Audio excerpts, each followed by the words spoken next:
वैकुंठ को पठाई जदि तुम चाहे स्वर्गपुर जीवाई स्वर्ग को पठाई दे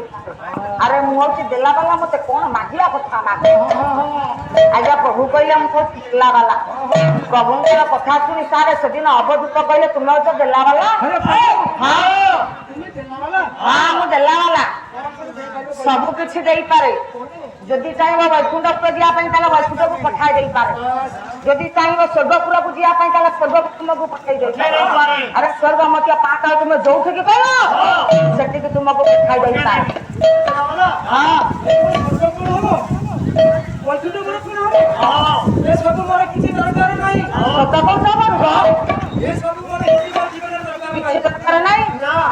सेदिन आज्ञा प्रभुंकर कथा शुणी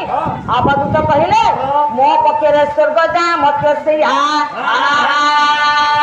मोर किसी दरकार नहीं जत सार अवधूत मना करदे प्रभु नारायण चिंता कला ये कौन किसी भागुनि ए रोग शरीर पर केते कष्ट ये कौन मना करुच्ची अच्छा अच्छा मुझे परिश्रम नष्ट कथा माला विचार कले यार अवधूत रोग शଯ୍ୟାରେ पड़छ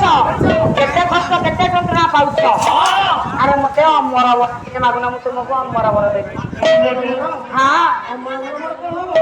आज्ञा प्रभुंकर कथा तुम से दिन मानो अवधूत कौन कहले ना मनु ए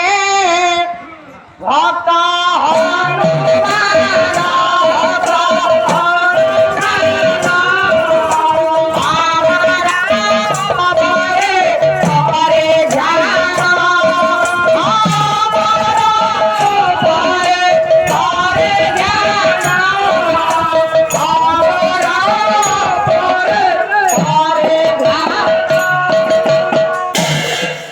प्रभुंकर कथा शुणी माल से दिन अवधूत कहले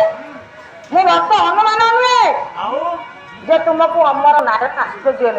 अरे ये संसार में केते भक्त दउछि केते देले भी सारे संतुष्ट होछा नाही सारे केते टंका पैसा रोजगार करो तथापि मनुष्य मानकर लोभ आसुनी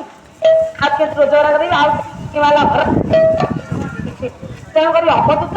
जेते प्रकार प्रभु लोक देखाई के मनर किछ लोभ आसुनाय या आसुनी तेणु करी प्रभु कहले अच्छा अवधूत रोग शଯ୍ୟାରେ पड़ी केते कष्ट पाउछ केते दुख पाउछ मते सुख टे मागण मु तुमको देबी हां हां सुख मोर कोन हो आज्ञा जीवन सुख हां तार भी सुख कोन हो सेदिन आज्ञा प्रभुंकर कथा सुनाल अवधूत कहले कोन कहले ना सुख दुख अरे सुख दुख की परिभाव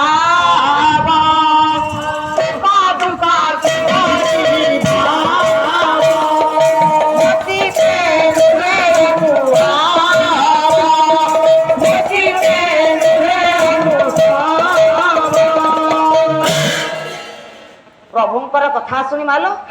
सेदिन सार अवधूत कहले कौन गला मु सुख मागिबी ना ना ना ना मो पक्षरे दुख जा सुख भी से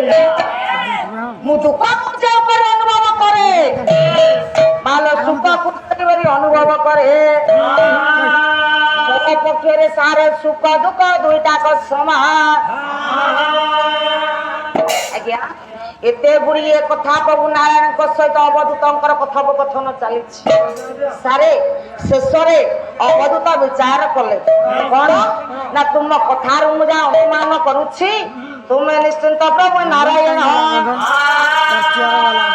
कहीं दबार शक्ति कहार अच्छी केवल से नारायण को छाड़देले ए संसार नहीं सारे ए संसार ये जीव जगत सारा देले नेले बंधु कथा कहली ना देखु सारे आपण पुओ विवाह कर बंधु को निमंत्रण कर बंधु आसिले 5000 टଙ୍କା व्यवहार देले बागर सरला द्वितीय तो तुम बंधुंकर व्यवहार पड़ा तुम्हें गल किंतु सेतबेले तुम पारिवारिक टिके सुविधाजनक नथिला तेणुक तुम्हें 5000 सी देते 5000 तुम्हें देल 3000 अच्छा सारे से बंधु रहा रही सारे तुम बाहर है 5000 देली ମୋ ପୁଅ ବାହାର ହେଲା ତମେ 3000 ଦଉଛ? ଯାହା ଯା ତୁମ ଭଳିଆ ବନ୍ଧୁ ମୋର ଆଉ ଦରକାର ନାହିଁ। ତୁମ ଶାଳୀ ଭଳିଆ ଏତେ ବାଟ ମୋ ନିକଟକୁ ଆସିଛ ପ୍ରଭୁ, କିଛି ମାଗିବିନି, କେତୋଟି କଥା ପ୍ରଭୁ ତୁମକୁ ଟିକେ ପଚାରିବି। ଟିକେ ଜାଣିବାକୁ ଚାହୁଁଛି, କେତୋଟି କଥା ତୁମକୁ ପ୍ରଭୁ ପଚାରିବାକୁ ଚାହୁଁଛି। କାହିଁକି ସେଦିନ ଆଜ୍ଞା ପ୍ରଭୁଙ୍କୁ ପଚାରି ଅବଧୂତ ପଚାରିଲେ, ଓଡିଆ ଭାଗବତରେ ଅତି ବଡ ଜଗନ୍ନାଥ ଦାସ ଆଜ୍ଞା ସୁନ୍ଦର ପଦଟିଏ ଲେଖିଲେ। ଅବଧୂତ